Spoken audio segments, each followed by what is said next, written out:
Krishnavel cinemas நேயர்களுக்கு வணக்கம். நான் உங்கள் கிருஷ்ணவேல். இன்னைக்கு நம்ம கிருஷ்ணவேல் சினிமாஸில் என்ன படத்தை பற்றி பார்க்க போகிறோம்னா, சிவந்தமன். இது ஒரு பழைய சிவாஜி படம். எதனால் இந்த படத்தை எடுத்து பேசுகிறோம்னா, இந்த படத்தில் ஒரு ஸ்பெஷாலிட்டி இருக்குது. இப்போ நம்ம தமிழ் சினிமாவில் வந்து பல்வேறு வெளிநாடுகள்லாம் போய் பல படங்கள் வருவதெல்லாம் பார்க்குறோம்.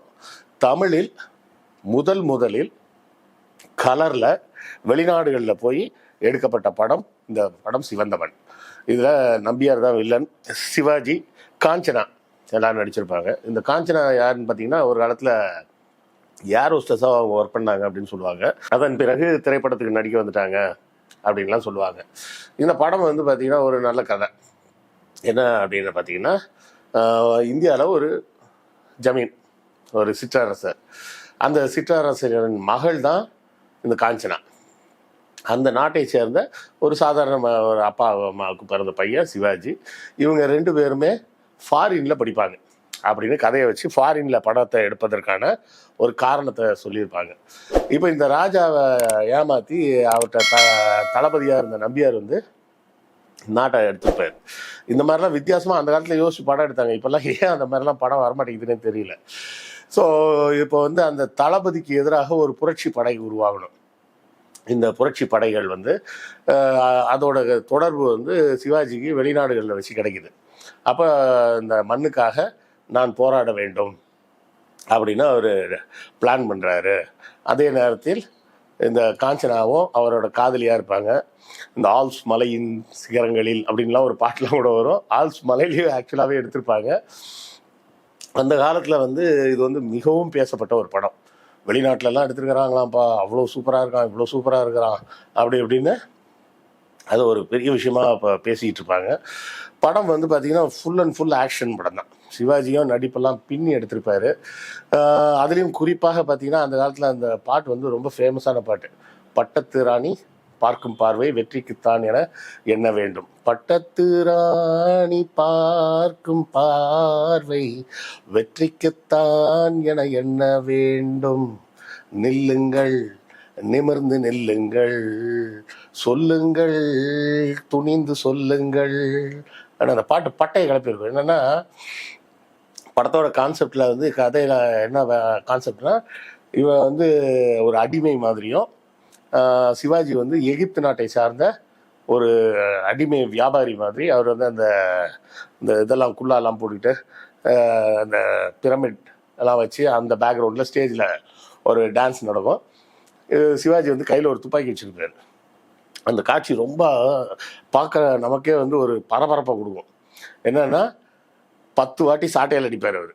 10ஆவது வாட்டி சாட்டை அடிக்கும்போது லைட் ஆஃப் பண்ணிடணும். லைட் ஆஃப் பண்ணோடனே இவர் வந்து அந்த தளபதி நம்பியாரை சுற்றுவார். அப்படிங்கிறது தான் படத்தோட அந்த திட்டம். இதுக்கு எல்லோரும் நிற்பாங்க. அங்கே ஒரு இடத்துல ஒவ்வொரு வாட்டி அடிக்கும்போதும் நம்பர் ஓடிக்கிட்டே இருக்கும், 1, 2, 3 அப்படின்னு. நம்பியாருக்கு தெரியும் இது ராஜாவோட பொண்ணாச்சு அப்படின்னு. ஆனால் இவன் எப்படி அவன் அங்கே நிற்கிறா அப்படின்னு அவன் ஒரே கன்ஃபியூஷனில் இருப்பான். கரெக்டாக இவர் வந்து கன்னை வச்சுட்டே இருப்பார். அவர் எந்த பக்கம் போனாலும் அந்த கன்று வந்து நம்பியாரை நோக்கியே இருக்கிற மாதிரியே வச்சுட்டு போவார். அந்த பாட்டு இப்போ கூட யூடியூப்பில் இருக்குது, பாருங்கள், ரொம்ப அருமையாக இருக்கும். ஸோ சுதந்திர போராட்டம் அப்படின்ற மாதிரி ஒரு கான்செப்டை வச்சு அந்த பாட்டு போகும்.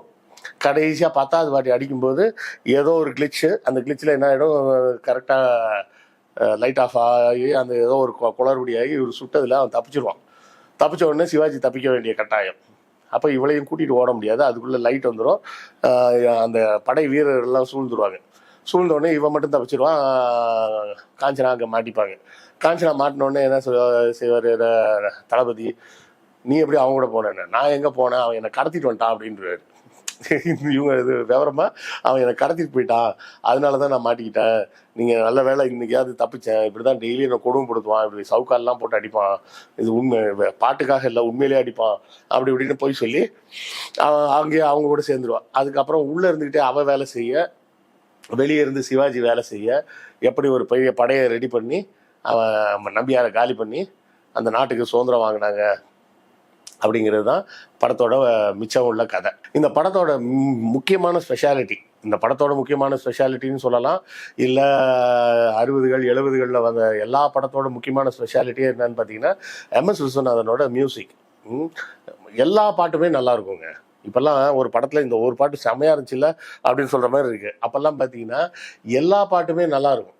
அது ஏன்னுலாம் தெரியாது. ஏன்னா 69ல் வந்த படம்னு சொல்லும்போது நானே பிறக்கலை, நான் பிறக்கிறதுக்கு முன்னாடியே வந்த படம்.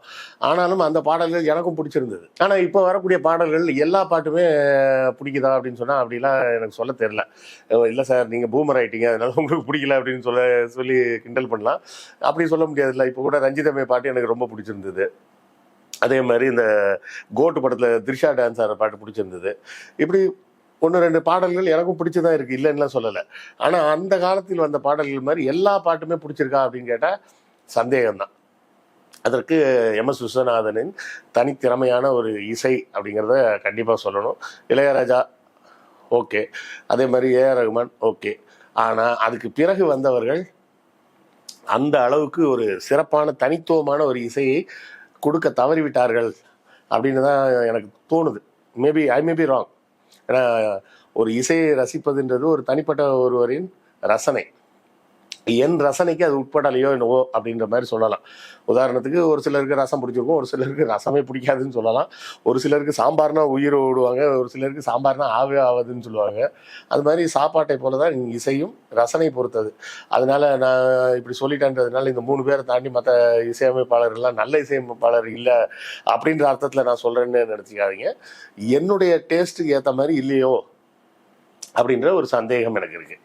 இந்த படம் இப்படியே 1969லேயே, அதாவது இந்தியா சுதந்திரம் அடைந்து ஒரு 20 ஆண்டுகளுக்குள்ள 20+ ஆண்டுகள்லேயே தமிழ் திரையுலகத்தில் இருந்து ஒரு திரைப்படத்தை வெளிநாட்டில் போய் படம் எடுத்துகிட்டு வந்திருக்கிறாங்க அப்படிங்கிறது ஒரு பெரிய விஷயம் தானே, ஒரு ஆச்சரியமான விஷயம், வியக்கத்தக்க ஒரு விஷயம் தானே. நம்ம தமிழ் சினிமா அப்படி இருந்த தமிழ் சினிமா இப்போ ஏன் இப்படி ஒரு மாதிரி ஒரு செட் ஆஃப் ஃபார்முலாஸ்குள்ளேயே மாட்டிக்கிட்டு திரும்ப திரும்ப இந்த பழி வாங்குற கதை, தீவிரவாதியை பிடிக்கிறேன்ற கதை, இல்லை ஒரு தாதாவை காலி பண்ணுறேன், இல்லைன்னா தாதாவாகவே நானே மாறுறேன், இப்படிப்பட்ட ஒரு 4-5 ஃபார்மெட்டுக்குள்ளேயே சிக்கிக்கிட்டு வேற எந்த படத்தையுமே யோசிக்க மாட்டுறாங்க. அந்த காலத்தில் வெரைட்டி இருந்தது. அதைத்தான் நான் சொல்ல வரேன். மந்திரஜால கதைகள் வரும் ஒரு பக்கம் சமூக கதைகள் வரும், இன்னொரு புறம் பார்த்தீங்கன்னா இந்த மாதிரி வரலாற்று சார்ந்த படங்கள்லாம் வரும். இப்போதைக்கு எனக்கு தெரிஞ்சு லேட்டஸ்ட்டாக இம்சை அரசன் 23ஆம் புலிகேசின்னு வந்த அந்த பரோடிக்கு அப்புறம் ஒரு நல்ல வரலாற்று படமே வரல. சார் என்ன சார் இப்படி சொல்கிறீங்க, பொன்னியின் செல்வன் வந்திருக்கு அப்படின்னு. பொன்னியின் செல்வன் வரலாற்று படமே கிடையாது. அது ஒரு மொக்கை. அது மொத்தத்துலேயே ஒரு டோட்டல் மொக்கைன்னு வச்சிங்களேன். அது பார்ட் 1 ஓடினது வெறும் ஹைப்பில் ஓடினது தான். பார்ட் 2 சுத்தமாக ஊற்றி மூடியாச்சுன்னு வச்சுக்கிங்க. ஸோ அந்த காலத்தை போலவே மீண்டும் தமிழ் திரையுலகத்தில் பல வெரைட்டிகளில் படம் வந்தால் நல்லாயிருக்கும் சார். அது அந்த காலத்தில் சுதந்திரம் அது இதுன்னு ஏன் இப்போவும் எடுக்கலாங்க. பழைய கதைகளை எடுக்கக்கூடாதுன்னு யார் சொன்னது? பழைய வரலாற்று படங்களை திரும்ப மறுபடியும் எடுக்கலாமே. உத்தமபுத்திரன்லாம் இன்றைக்கி எடுத்தாலும் ஓடும், மக்கள் ரசிப்பாங்க. நீங்கள் ரசிக்கும் விதமாக எடுத்தால் ஓடும், வேற ஒன்றும் கிடையாது. 23ஆம் புலிகேசி உத்தமபுத்திரனோட வேற ஒரு ஃபார்மெட் அது. ஆனாலும் அது காமெடியாக எடுத்ததுனால நல்லா இருந்தது. காமெடி இல்லாமல் எடுத்திருந்தா அந்த படம் ஓடி இருக்குமான்னு தெரியல. உத்தமபுத்திரன் என்ன கதையோ அதே கதை அப்படியே டிட்டோ தான் இம்சை அரசன் 23ஆம் புலிகேசி. என்ன ஒன்று வச்சுக்கிட்டாங்க, அந்த மன்னன் கெட்டவன்றதுக்கு பதிலாக லூசுன்னு வச்சுக்கிட்டாங்க. அவனுக்கு ஒன்றுமே தெரியாதுன்னு மாற்றிட்டாங்களே தவிர மற்றபடி வேற ஒரு வித்தியாசமும் கிடையாது. அதுபோல் வித்தியாசமான வரலாற்று படங்கள்லாம் வந்தால் நல்லா இருக்கும். எதிர்பார்ப்போம் வருங்காலங்களில் புதிய இயக்குநர்கள் வரும்போது இது மாதிரி புதிய படங்கள்லாம் எடுப்பாங்களான்றதையும் பொறுத்திருந்து பார்க்கலாம். இந்த சிவந்தமன் படம் யூடியூப்ல அவைலபிளாக இருக்குது. இளைய தலைமுறையை சார்ந்த 2K கிட்ஸ் கண்டிப்பாக இந்த படத்தை பாருங்கள். பார்த்தா உங்களுக்கே ஆச்சரியப்படுவீங்க நிச்சயமாக. ஏன்னா கிட்டத்தட்ட ஒரு 40 ஆண்டுகளுக்கு முன்னாடியே, 69னா அந்த பக்கம் ஒரு 30, இந்த பக்கம் ஒரு 25, கிட்டத்தட்ட ரஃபா சொன்னால் 55 ஆண்டுகள், 55 ஆண்டுகளுக்கு முன்னாடி இப்படி ஒரு படம் எடுத்திருக்காங்களா, இப்படி ஒரு கதையா அப்படின்னு உங்களுக்கே ஆச்சரியமாக இருக்கும். அப்புறம் நீங்களே தேடி தேடி பழைய படங்களெல்லாம் பார்க்க ஆரம்பிச்சிடுவீங்க. கண்டிப்பாக ரசிப்பீங்க, பார்த்து ரசிங்க.